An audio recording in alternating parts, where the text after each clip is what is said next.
modus Yeah. operandi. I'm gonna do a quick Google on modus operandi real quick, Listen, guys. that just sounds intense, guys. We want to keep this show family friendly Since here. when? Since when? Since Yeah. last week, actually, since today. Okay, I'm making a new rule. What happened? Stefan, are we voting on this? Let's not talk about voting. Let's not talk Right? politics. Well, I don't understand. Like, I don't understand why why on earth would we want to keep this thing family friendly? Exactly.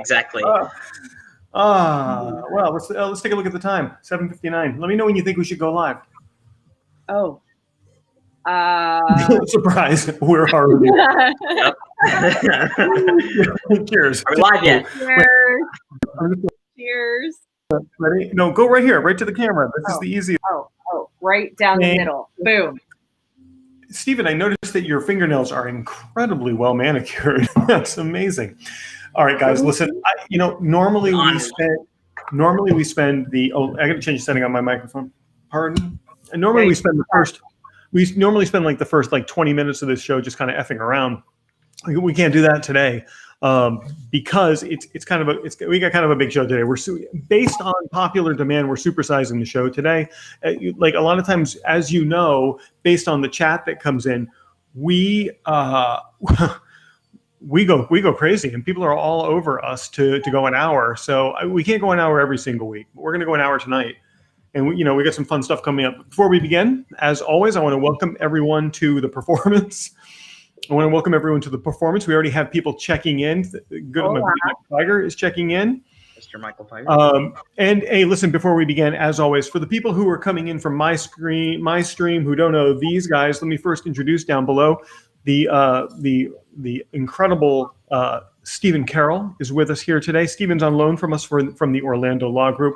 We all love the Orlando Law Group. They are the biggest, most competent law group in Central Florida, now expanding to Southern Florida, and they're a full-service law firm. And we're grateful to Jen, who is their founder. We're grateful to Jen for loaning you to us tonight. Stephen, what I love about what you do in marketing, because you are the marketing director over there, what I love about what you do is that you just add an essence of positivity to all things marketing. And that is so inspiring to me. I'm actually going to shut off the music that I got playing. So inspiring to me to see that genuine characteristic that you bring to all the thing marketing stuff that you do. And sitting over here to my left and your right is the lovely Bridget Becker-Hom. Bridget, here with us every single week. Bridget is the mastermind behind Bridge to Freedom Coaching, and she is absolutely remarkable at helping people find their way through the blocks that they have in their business and their life to achieve more. You actually help beyond that as well. You help with their physicality, you help with their business, you help with their relationships, you help with their lives. And Bridget, what I love about what you do is that you take such a deep personal interest in every single person that you work with, that they walk away feeling like they are the only person that you work with. And that is so inspiring to me. So guys, welcome here. Welcome to Wednesday night. Hey, thanks. Yep, don't let him go forward. Do not let him go forward. Listen, we're three musketeers, and hey, listen, they said we were great looking. Rob said we're great looking, and I think they were talking about you, Chris, and your shirt, because you definitely changed it up tonight. I went with black. Listen, Stefan is in his own orbit, like as usual. I look like a library, I look like a nerd right now. And Chris is like, listen, you want to stand out like my shirt? Talk to me, because Chris Prouty is a marketing genius, and if you want to get clients by tomorrow around lunchtime, you need to talk to this man. And apparently he has a free workshop going on, because we were just in a LinkedIn posting party. Anyone out there who was in the LinkedIn posting party? I bet they were. There's Pam Leonard. She was there. Frank Constantino. Oh my gosh, yeah, they're all here. They're all here. Left that. Now they're here. Yeah, they all jumped ship from there and they joined us here. So Chris Prouty, Visibility King. Talk to him. Wow, thank you so much. That is so incredible. Listen, I'm very grateful for that. So we're here today. We usually have some kind of a big topic that we're going to talk about, but actually, since we're supersizing the performance tonight, we're going to go all the way till 9 o'clock. I figured that there's a lot of topics that we're going to talk about.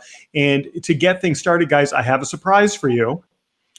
I got a little surprise. You ready?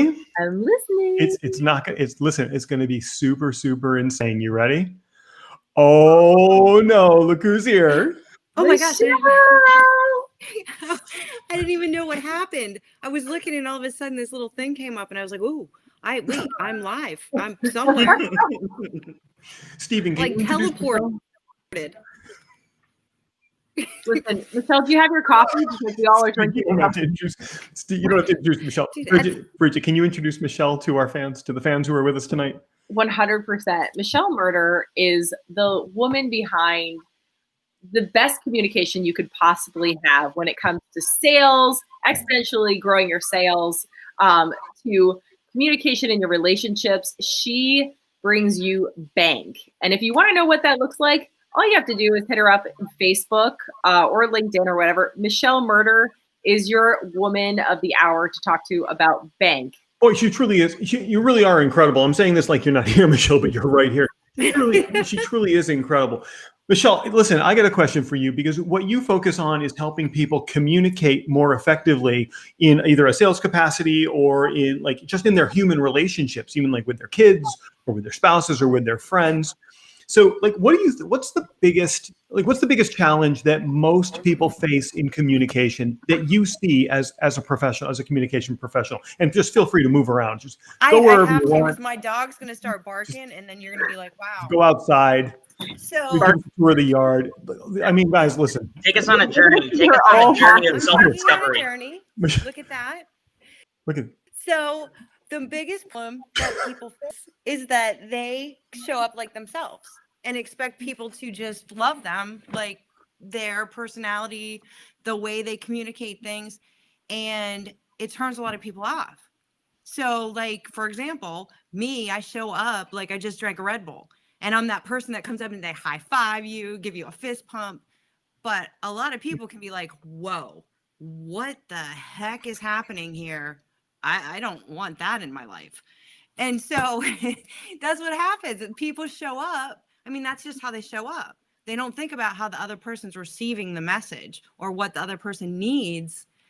They're just showing up like everybody kind of wants that in their life, and they really don't. So what I think I hear you saying is that when you show up and you start communications with people, if you're speaking in the way that you're used to speaking, like you and I are kind of alike. We're just kind of animated. It's like the big fist bump, all of that. And then they're the kind of person that doesn't receive that very well, that there's going to be a disconnect. Is that what you're saying? Is that what you're telling us?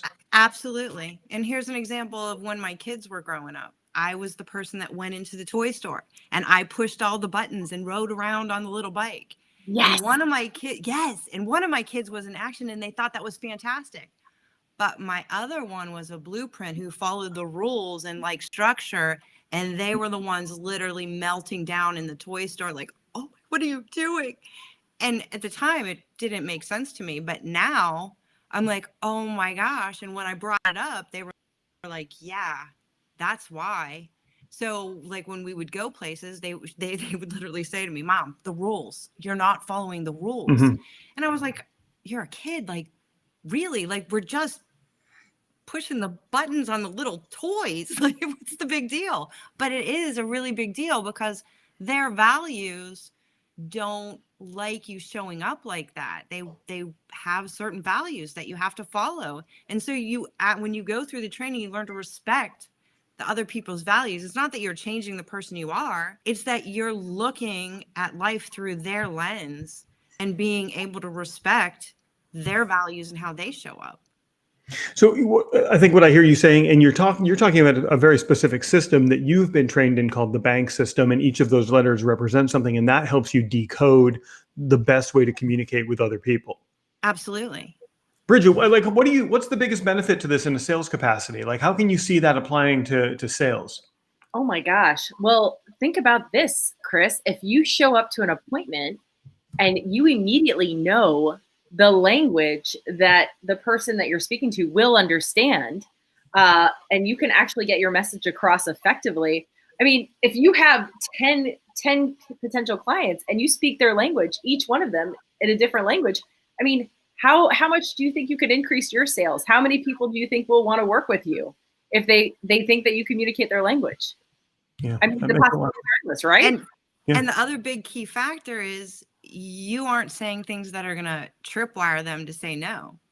So it's not just about giving them everything to say yes, but you could present something or say you're showing up to meet a blueprint and you're late. Well, they value their time. They're all about the rules. So you've already destroyed that relationship before you even started because you didn't show up on time. Yeah, I like that. Stephen, how about in terms of written communication, when you're creating content for, say, a website or a blog, or for all this other stuff? Like, what do you do so that you make sure that you're creating the content in such a way that it really does make that connection with the reader? Well, I think what Michelle's saying that is so powerful is that this system seems to me to involve listening and researching before you make an action, before you start to go with that deep communication. And I think that gives you a lot of advantages. Number one, it makes the other person feel it makes the other person feel special because you're treating them special. You're listening to, you're gathering who they are first. And when you're writing content, you might think, well, this sounds like a cool idea. Everyone thinks that. But you've got to listen to your audience and you've got to analyze what they might want and what's in their mind and kind of write according to that. Try to attack some of that first. Yeah. Stephen, what I liked about what you just said is while you were saying it, you took your glasses off. And that is really one of those things that you completely. That moment in Jurassic Park when he sees the dinosaur for the first time and he goes, like, I just want those moments. I'm here for those moments. That's fantastic. If I had my glasses, I'd be doing the same thing. If I take off my glasses, I can't see. So what I do is I take off my shoes instead. It's not nearly as effective. But while I'm talking, I'll be like, oh, really? Wow. Well, it wouldn't be the same effect if I took out my contacts. No, that's what you should do. Instead of taking off your glasses, excuse me. You go, oh, wow. Fascinating. That's hilarious. Gosh. Michelle, what is one thing that everybody listening to us right now, and if you're here, by the way, if you're here live, drop some notes into the chat. I absolutely love to see the stuff that's coming into the chat. I'll shout you out, I'll put you up there. And if you're here on the replay, hashtag a replay for us. But Michelle, what's the takeaway? What can people take away from this conversation? What's one thing somebody could do starting right now, to be better at communicating with others? Don't just listen to people, hear them. That's profound. Actually hear what they're saying, especially right now. Yeah. Oh, especially right now. I like that. Let's just leave it at that. Especially right now.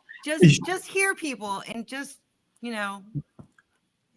Bridget, is she saying that because I talk too much and then I need someone to more? No, Chris, why would anyone say that about you? It's the shirt, Chris. Listen, I didn't make her say it. I didn't say it. Listen, Bridget, you want to hang out with us for a little while? Bridget, no, you're hanging out with us for a little while. Michelle, you want to hang out with us for a little while? I love hanging out with you guys. I have another surprise. I'm going to drop on you guys. You ready? You ready? Oh, man. Christmas. It's like Christmas. Oh, no. This is impossible. Look who just showed up to this thing. Oh, my goodness. Listen, Brian. I want to introduce. I feel like I'm left out, guys. I feel like I need. I know. I can't. There's nothing I can do. I just took off my other shoe. Listen, I want to introduce Brian Daly to everyone. Brian is an absolute master at many arts, but specifically at the art of bringing together people who are on a similar mission. He is a connector. You will not find a better networker on the face of this earth or in the known universe than Brian Daly, right? That is true. This is how I do that. I just send everybody a circle. I'm going to send you all a circle. So, I mean, in all seriousness, Brian, you are the king of the networking. Bridget, I mean, you've known Brian for a while. What's your impression of this guy? Listen, it's so funny because I'm like, I tell everyone I talk to in all of my one-on-ones, I'm like, have you met Brian Daly? Really? You haven't? How have you not even heard of this man? Do you know what he's done? He's created a networking empire called Epic. And I mean, did you know about his LinkedIn posting party? You've never been to a LinkedIn posting party? I go, talk to Brian Daly. Let me just DM you. Talk to him. This is how you spell his last name, Daly. Yes, Brian Daly. Talk to Brian. him. Welcome, Brian. Welcome to the performance tonight. It's great to have you here.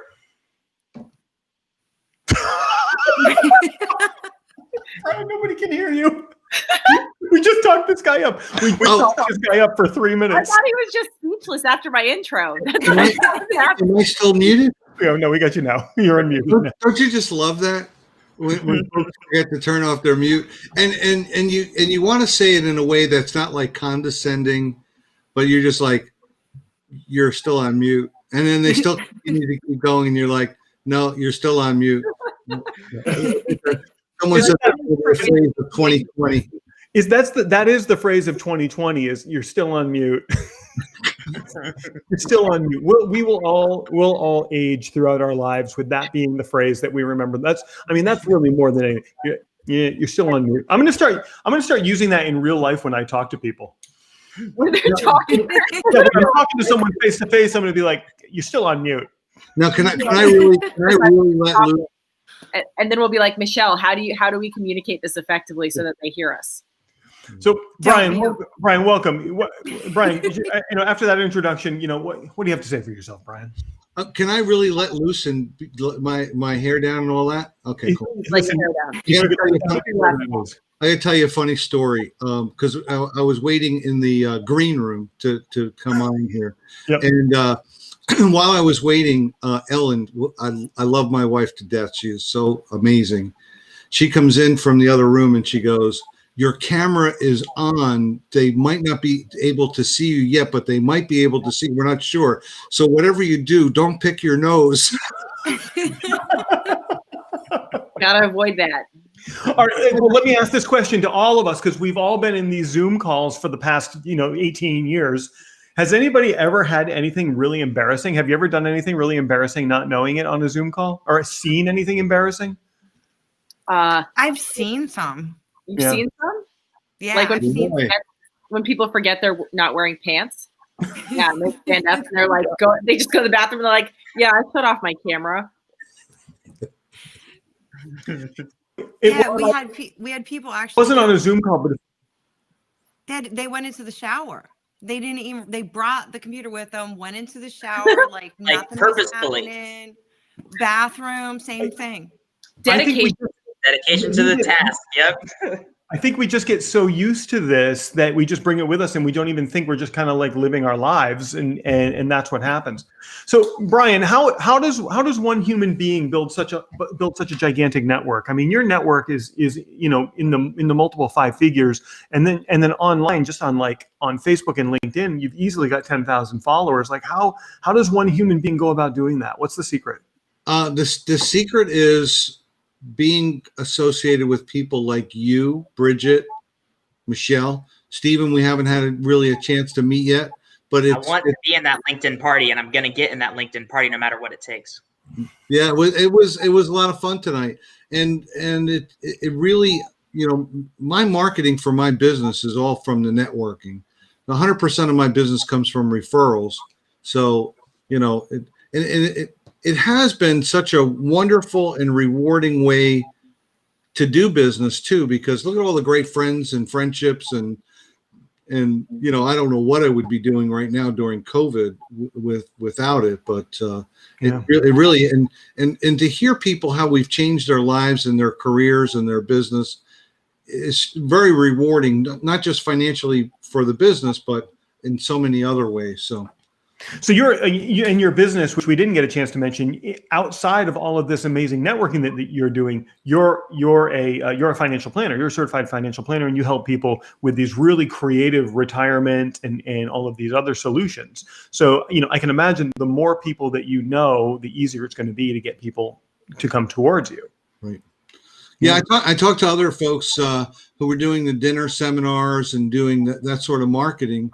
And they said, well, how are you doing with the whole COVID thing? I said, well, we're not only surviving, we're thriving during the COVID. Yeah. really? How does that work? How much does that cost? I said, well, it doesn't cost me anything. He's like, you're kidding. You got to show me how to do that. So. Yeah. Brian, what I love about what you do is that you run these free Zoom networking meetings. And I hear a lot of people say that they have Zoom fatigue. I can say that anybody who attends your Zoom networking meetings, there is no room for any kind of fatigue. Bridget, would you agree with that? 100%. It gets theatrical in these Zoom boxes sometimes. Yeah. Michelle, you're on those things too. What do you think about that, Michelle? Oh my gosh, it's amazing. I mean, it's fun. You learn, you take something away from every call that you're on. What's interesting is it's not like these things are just once a week, Brian. You're running 5 of these things a week in the morning. So it's like Monday through Friday, there are different ones that you have going on. The most impressive one is the Thursday morning, where you are able to get through 70 people in an hour. What does it take to be able to do that? A timer. And a bell. Awesome. It works. Yeah. It's I absolutely love it. And during the COVID, I've been very reluctant to do anything online live. And a few folks, David Pollock and Catherine Marie and a few others got together and wanted to have a social get together. And I didn't want to like officially sanction any sort of a live meeting, but we went anyway. And the most amazing thing was, now prior to that, we had only met in Zoom. We had only Zoom land. It was our first. wrong hey! Button. That was the wrong button. Hold on. I hit the wrong button. And then Eileen came in. No. I hit the wrong button. That's all my fault. Keep going, Brian. Keep going. So at the party, the social, it was everybody. Now remember, it was supposed to be social distancing, masks. My wife wipes everything down with antiseptic wipes and wearing gloves and all this other stuff. We go to this party and it's like everybody's hugging and kissing, and it really was. The connections are real. They're really real. So. I can't wait until we can start getting back live again. But I tell you the truth, I don't think I'm ever going to go back to the old way of the coffee and the brunch and the lunch and all that other stuff. I think what we've learned is that this new way actually works better. I think so. The other thing is the one-on-ones. How many one-on-ones did you guys have during COVID compared to before COVID? You can't even compare. And, Michelle and I could have never had a one-on-one because, Michelle's 1,800 miles away from me. Yeah, right. I would have never met any of you. Yeah. None of you. So, brilliant. It's amazing. Brian, if people are interested in joining any of these morning Zooms, which happen 8 a.m. Eastern, in particular, the one tomorrow morning, which is, insane. It's so good, at 8 a.m. with like 60 to 70 people. How can anyone listening to this right now, live replay, attend one of those things? The easiest way is to go to ninja-networking.com, click on events, and all the links are right there. Okay, so ninja-networking.com, and then there's a button for events, and then there's the list of all the right. different Zooms. Yeah, right. And would you welcome new LinkedIn connections from people if they're watching this? Oh yeah, absolutely. It's pretty easy to find. Absolutely, and in fact, I think right now so much of the platform, what we're doing is all based on Facebook.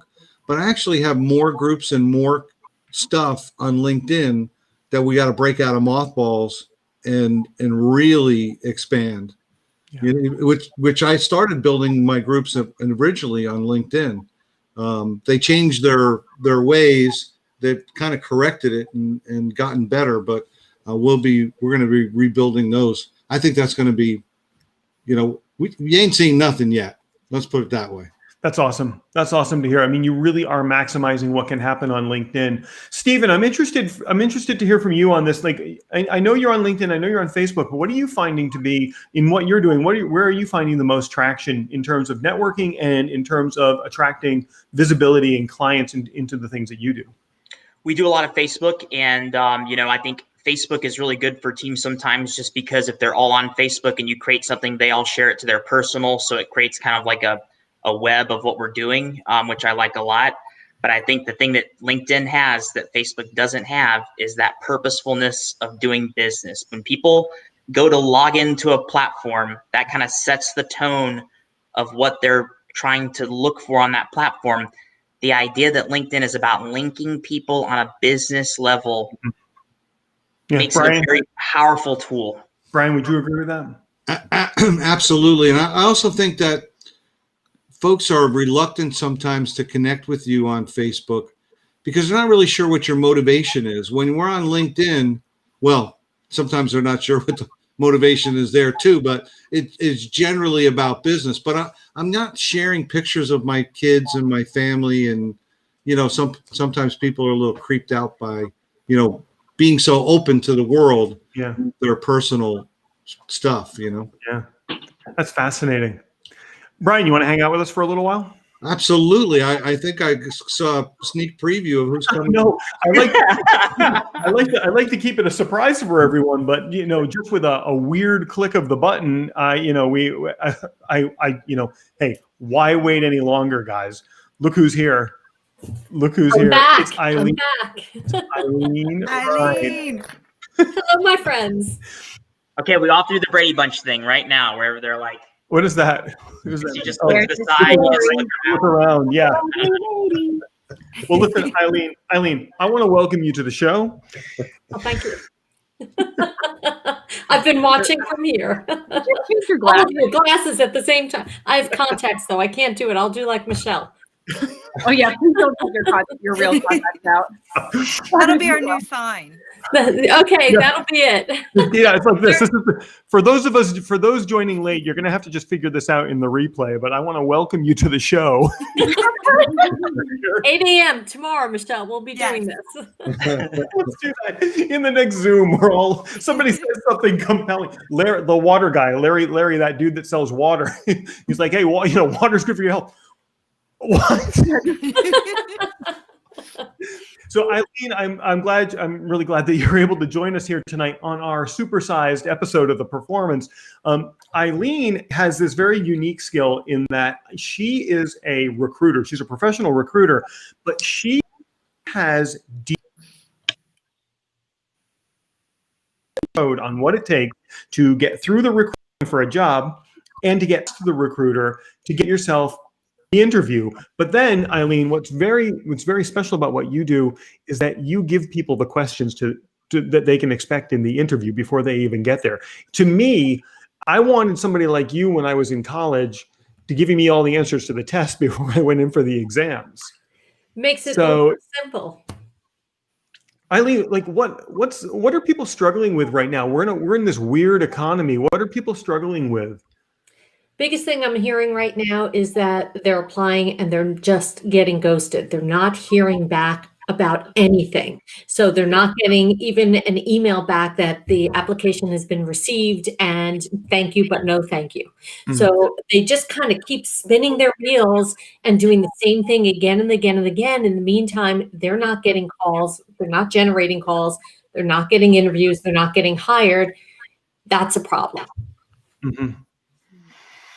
And when people do find themselves in that position where they're spinning their wheels like that, I mean, that can clearly lead to a bunch of frustration. I mean, would you agree? It leads to you're not paying your bills. It leads to frustration. It leads to depression.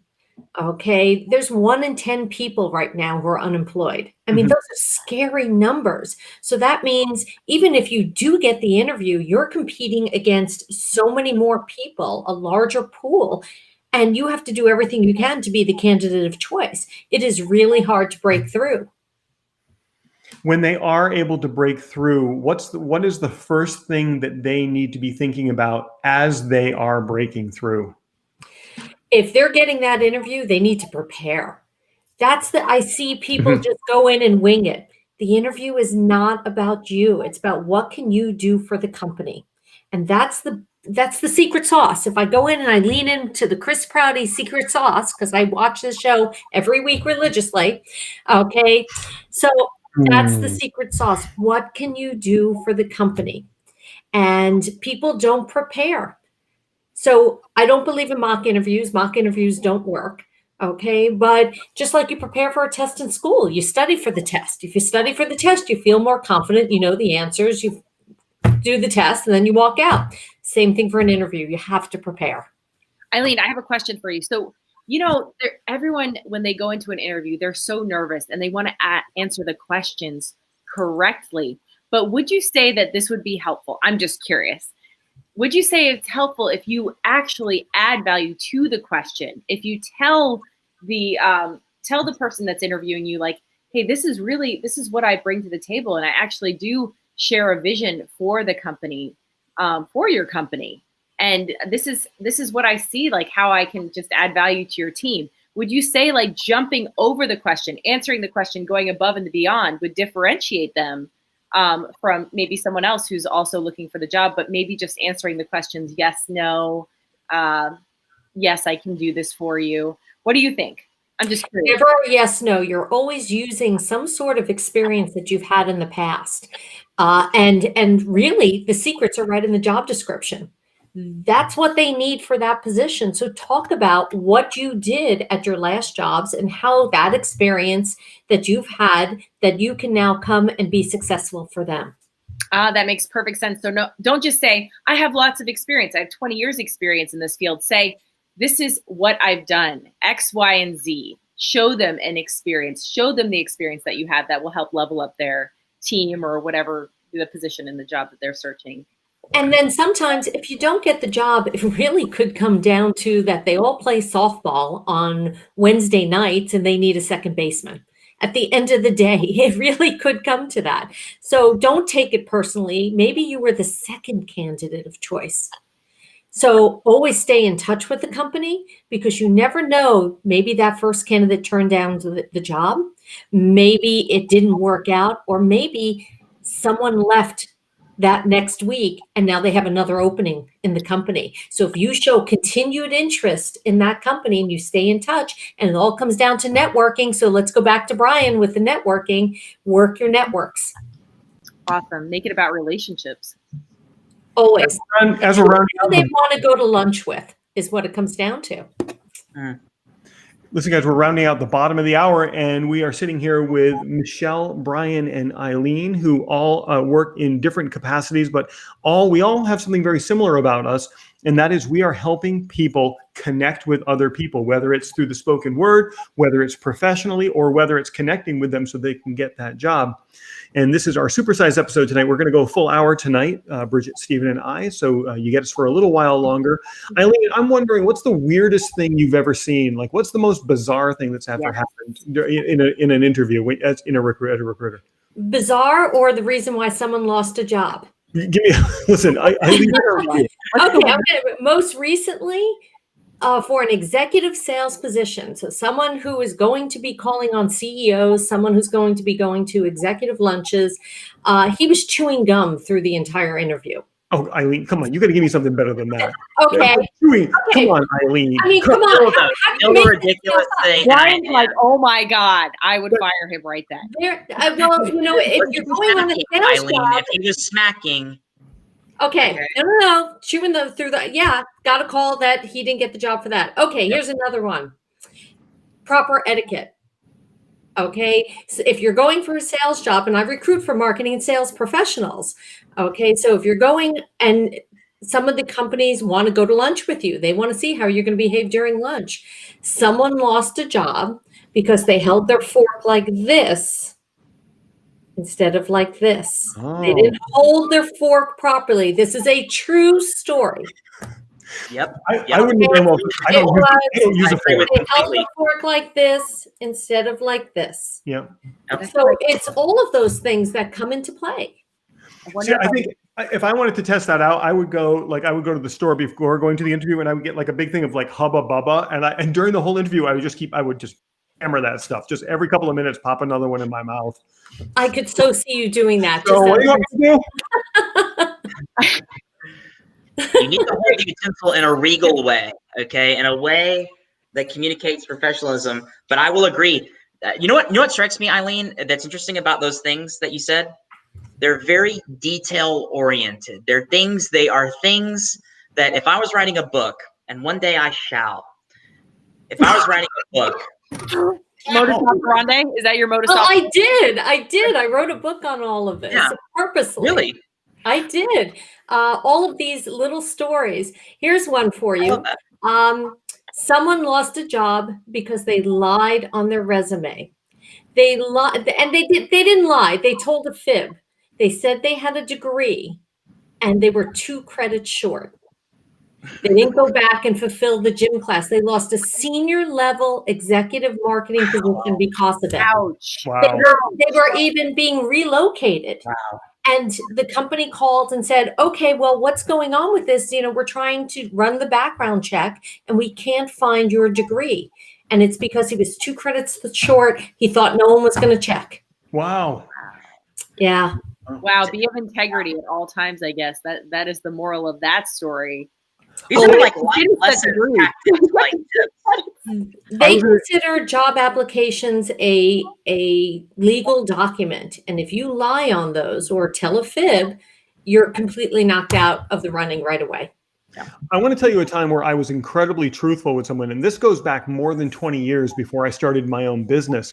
I actually worked in the workforce before I did this. I couldn't stand it, but I went for a job interview, and I could tell the guy was an absolute moron, like just this complete idiot. And I could tell by the way he was talking to me, and I was just going to absolutely. There was no way I could work for this guy. I couldn't stand looking at him for the 5 minutes in the interview. I'm not going to be able to stand looking at him for eight hours a day. All right. So, Did he eat like this?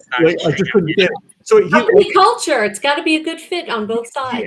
He asked me a question, and I just sat there and I kind of leaned back, and I'm looking at him, and I'm like, I said it with a straight face. I'm going to hate working for you. So I'm going to save you a whole bunch of time right now, and I'm just going to walk out of this thing. And That's epic. Did you really?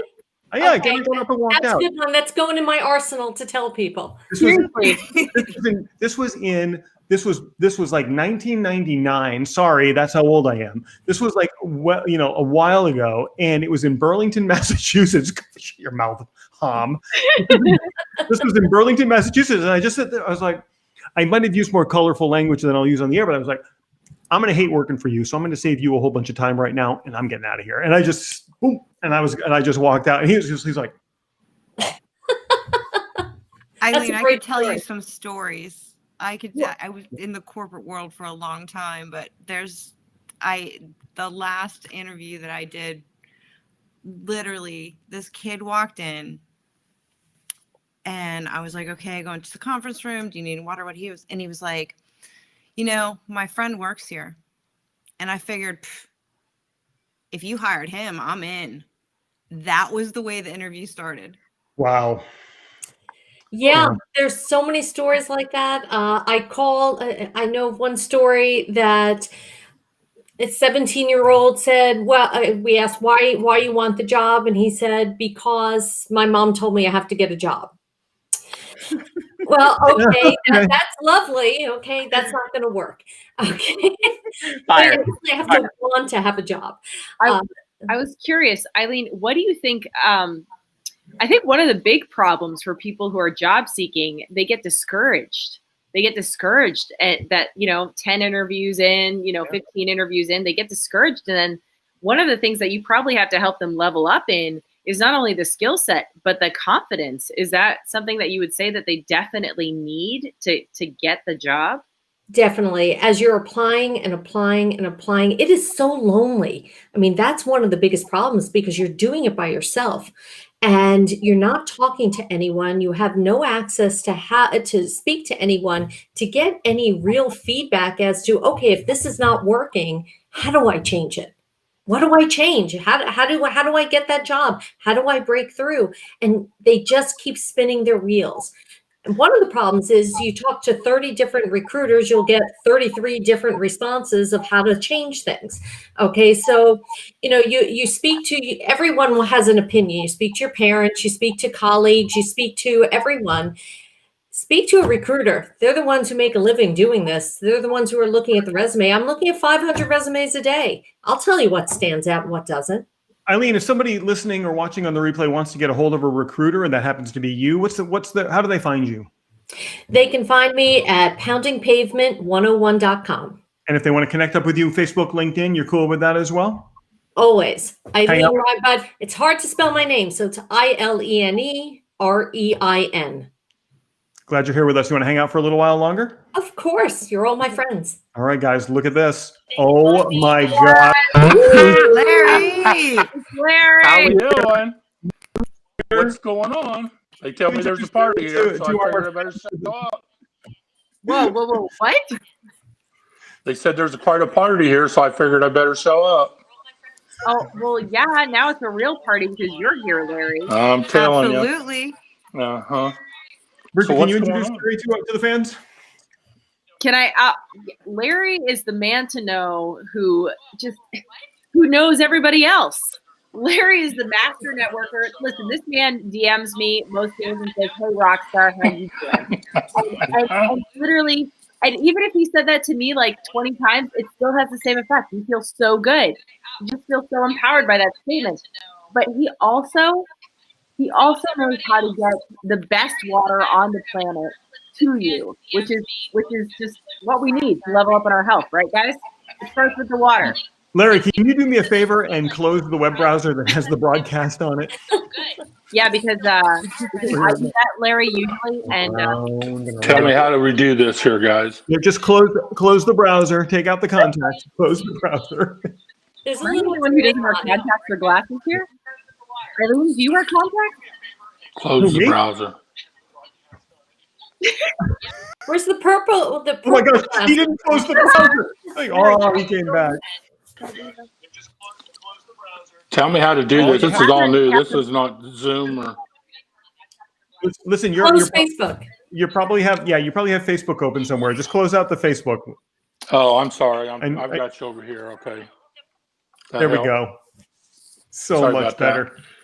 Hey, Larry. So one of the things that I noticed about you is that you network all the time. Like, how many hours a day? Like, I think weren't you at a funeral recently, and you were networking during the service? I remember that correctly. Yeah, I probably made do. that up. I probably do 12 to 16 hours a day. And how You know, many? That's like Chris Prouty level. Oh, there's times I'll do 12 or 14 Zoom calls a day. Your stamina is incredible. It's the water, isn't it? Larry, it's the water, isn't it? You know, I've been doing it since 2008, so networking is just second nature to us. You know, So- Yeah. So I mean, if anybody knows about Zoom exhaustion, it's got to be you. But my question to you is, like, how much value do you find in spending that much time? Are you getting the returns from spending that much time on Zoom networking? Oh yeah, because when Zoom's a little bit different. I'm accustomed to doing everything in person because here, everybody tells me I'm a master connector because everybody and his brother here in Kansas City calls us and do you know this? I need this, I need that, and I got 3 or 4 or 5 in my pocket that you can actually trust. But yeah, it's the same way here. And usually, with me being so far away from you guys, I haven't opened the door to all the guys here because a lot of them got brick and mortar. That's not going to be beneficial. But it's to me. When I go somewhere, I go with the tribe. I don't usually come by myself. There'll be times I'll bring, especially on chamber stuff, I'll bring 15, 20, 30 people with me. So, Larry, what's the key to becoming that kind of a connector? Like, what is it that you do differently than everyone else that makes you that kind of a connector? to me, I just find out what people need and I supply the solution. It's just, when I network one-on-one, sitting in a Panera Bread, I don't jump around. That's where I sit all day long. So everybody that I meet time after time after time gets to meet another person. It's just, it's about building a tribe. Like I said, when I usually do one, it's not one-on-one, it's 2 or 3 or 4 on one. So I invite everybody to come and network. That's, to me, I don't want to open the door for you. I want to open a barn door. It's just open my whole network. Brian, That's what it's all about. It's very similar to what you do in a virtual way, where you get all of these people together. And I know you used to do it in a in-person way as well. It's very similar, isn't it? Yeah, because especially for us. Poor Brian. Brian, I'm so sorry. I'm so sorry. I was enraptured. I love Larry. I love his style. I love his temperament. We've had one-on-ones. In fact, Larry had a one-on-one with my wife today, and I think that's the epitome of networking: is provide value, help others, be available. And I have never seen Larry push his product on people. He's not a product pusher, and I think that opens up a whole new thing for folks. Yeah. And I think that what happens is we become friends, and as we become friends want to help one another. So when I hear that Christopher Prouty just got a big contract or landed a good sale or made a good score or whatever, you want to root for your friends, and I think there are different levels of the whole networking, but if you can network on that level, it's a very rewarding experience because you get to see your friends and help your friends to succeed. So, Larry, were you doing this kind of Zoom networking before things went into into lunacy in 2020, or is this like, have you really blown this up? No, we'd already been doing Zoom calls because our company, we do training calls on Saturday and Monday, Wednesday, and Thursday. So we've been accustomed to doing Zooms and StreamYards for several years. We do teleconferences, we do all kinds of stuff. But yeah, no, this is second nature. And like you were saying earlier, to me, it's made it better because it's more productive now. We don't have to get and drive to a chamber event or a networking group or whatever. Now we hop on and do our business and invite people to the next one, and it's more productive. If you had to give someone some advice on what they can do to be better at connecting people, what would you say? What's the one thing they could do? To me, it'd be listen to understand what their needs are right off the bat, and then plug in with somebody that does networking, and just like you guys plug in. I plug into Facebook Lives, Zoom calls, and all that because it's amazing the connections that you can get. And like you said, we're 6 people away from knowing everybody on the planet, so it's easy to plug in.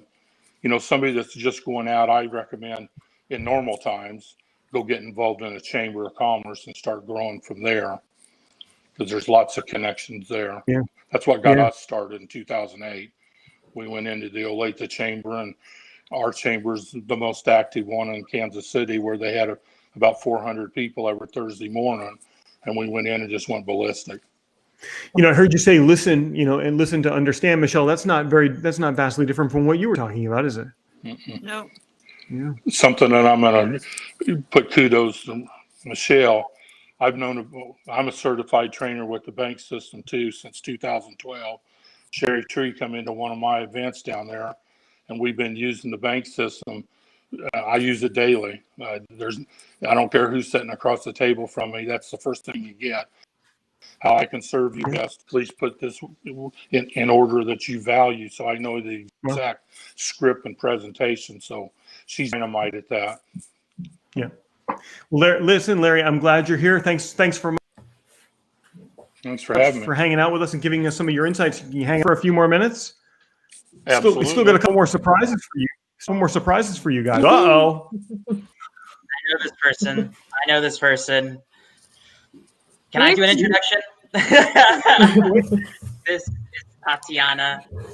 She's one of my favorite people. We worked together a very long time ago at Barney's Coffee here in Avalon Park. But we also worked again together doing content writing for Advantage 80/20.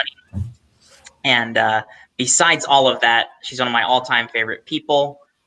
And it's just good to see you, Tatiana. How's it going? Oh, I appreciate that. Thank you. And thank you guys for having me on here.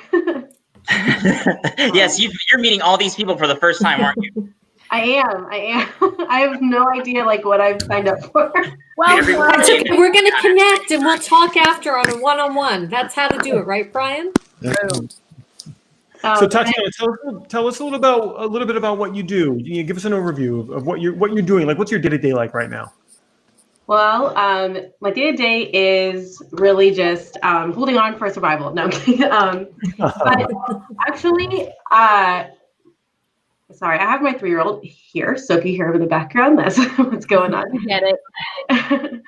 Yeah, but no, I really just, I'm the main person in our company that's here representing them in the US, representing us in the US.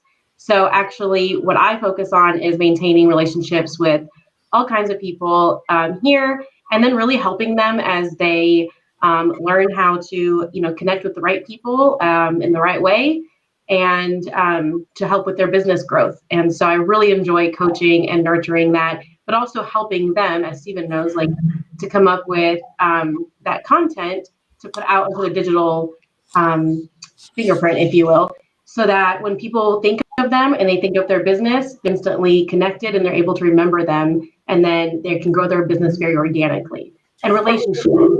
Sure. So let me ask this question. What's the biggest challenge that you see with the people that you work with? What's the biggest challenge that they face? Can you give me a specific example? Sure. So a lot of people are like, how do I grow my business? I've exhausted all of my kind of close sphere. What do I do next? And this can apply to different businesses. But what we talk about a lot is really just like listing out your top cheerleaders, that could be, or top influencers within that sphere, and then making a plan to really be intentional with how you connect with them. So it's kind of like bridging that gap. And so a lot of people, they don't know quite like what to talk about, and how to ask for that business, and how to not come across sounding salesy. So what I help them do is really just put that plan into place with their own personalities. I'm not making anything up. We just help them draw that out, what's already there, help them draw that out and be real and authentic. And that way, when people think real estate, they think Bob, whatever. So because they're thinking, I love the same movies that person loves. And the real challenges this year specifically have been with a lot of people of, what do I even put out? Like, what content do I put out that isn't going to completely alter, my client base, right? Or offend or do anything like that. And so there's actually plenty to talk about. And I love helping people, especially this year, really find that balance of being very real with how they're experiencing this year, and also taking people along that journey with them. So now they're building those relationships and deepening them, so that when they're in that place of really thriving and focusing on their business hardcore, now they've even had a larger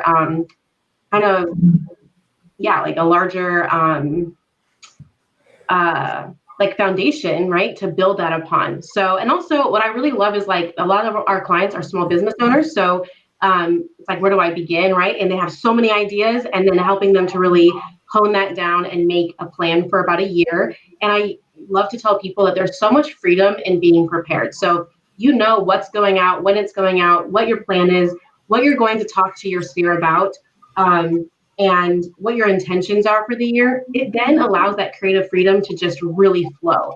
And so it's like saying, okay, I love all your creativity. Let's kind of hone that down. Let's put some, what's it called in bowling when you have like the bumper bowling, You put the bumpers on for people bumper things in their lane. Bumper things, yeah. So and then it gets them, staying in their lane, right? So then all you have to do at that point is really just focus on the actual skills of getting this right. So, yeah. So what is the transformation like after you work with someone, and you've been working with people, during this whole thing? I guess my question is, there's like so much that has happened, especially with business owners and entrepreneurs. So my specific question for you is, what's the transformation like typically when somebody works with you, and as people do come into the mix, as we're coming through all of this, what kind of transformation can they expect? Yeah, so I love when they come in and they're like, like I said, like really, where do I begin? Or I have all these different people, I've, email addresses in my phone. I have people on Facebook. I have people on my email, neighbors and other small business owners that I really want to connect with. And I have no plan of how to do that. And Stephen knows this. We start out with what we call a discovery session. And it's one of my favorite parts. And I highly suggest everyone do this in their business, whether they work with us or someone else, obviously, just do this. So take yourself out on a date, or have one with me. We can do a discovery. And I just spend like a good hour or an hour and a half with set questions. But sometimes I really like for it to kind of flow very naturally. So just allowing that conversation to go. And then we come up with so many things that they don't even realize. So I love this. And I think Stephen will understand. Like, so what are you into? Well, I work and then I watch TV. No, you're much more interesting That's than what that. everyone says in the beginning. That's literally what 90% of people say. They're like, I'm just, there's nothing special, like. Yeah, no, exactly. And so that's like, on one hand, I like dread that answer because I'm like, no, like there's so much more to you.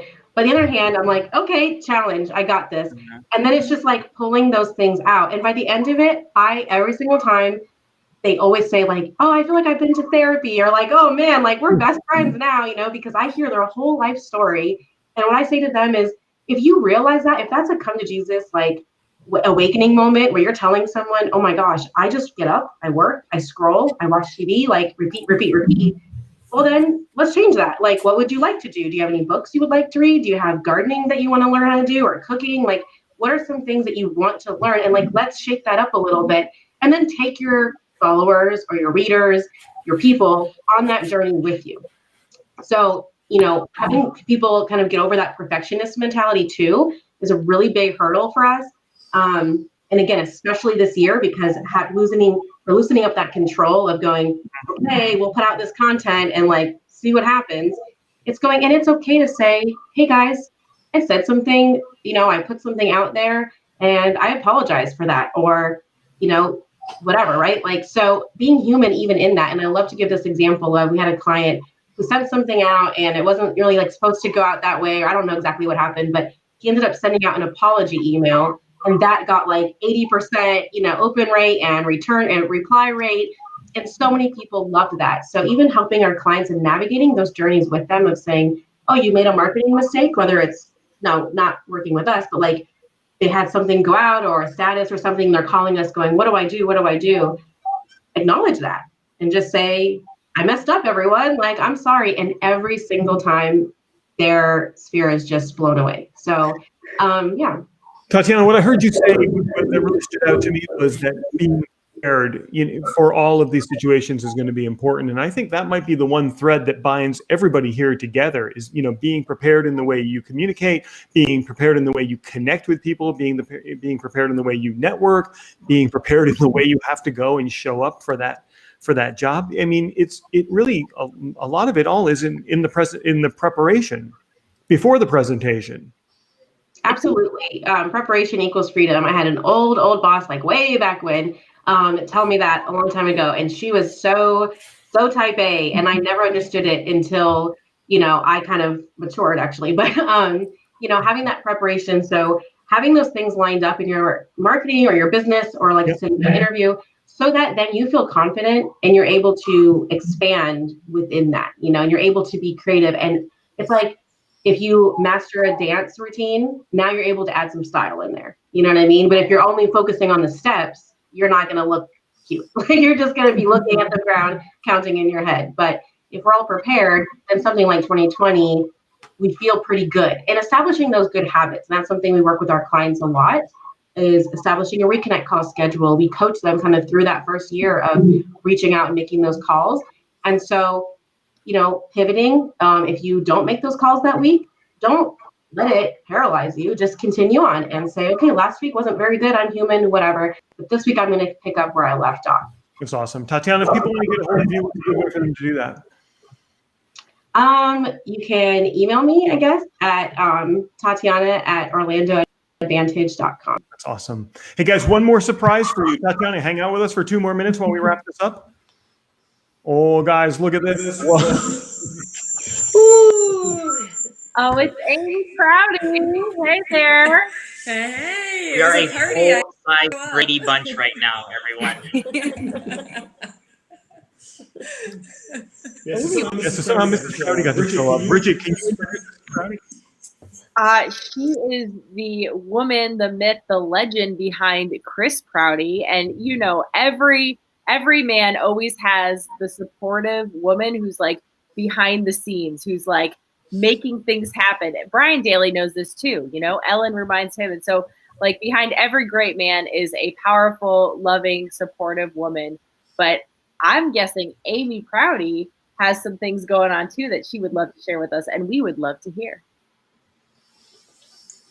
Well, you know, I mean, this. Guys, we're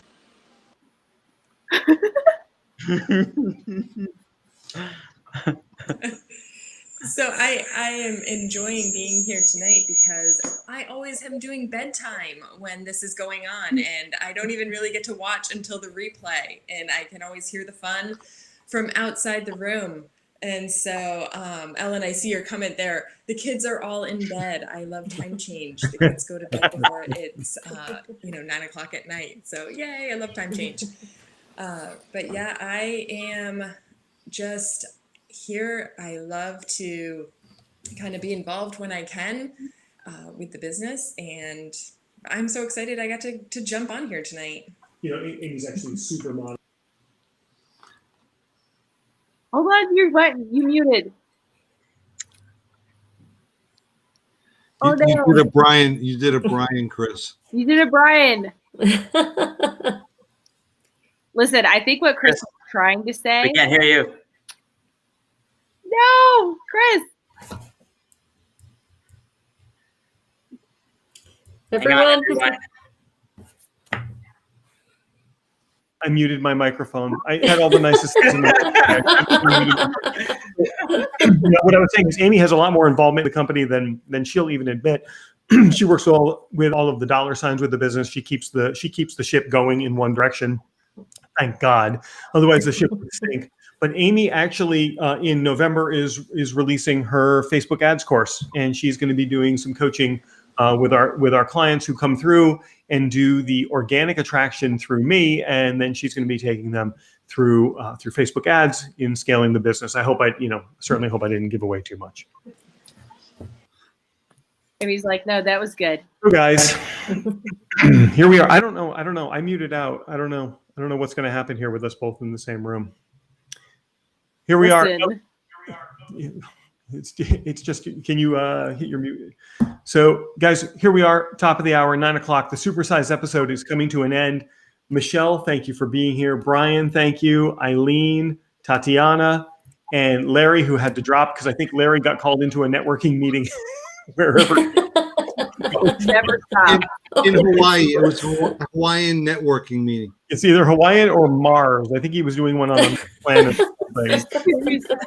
Thank you guys all for contributing such amazing information to the performance, to the broadcast tonight. Amazing seeing you all.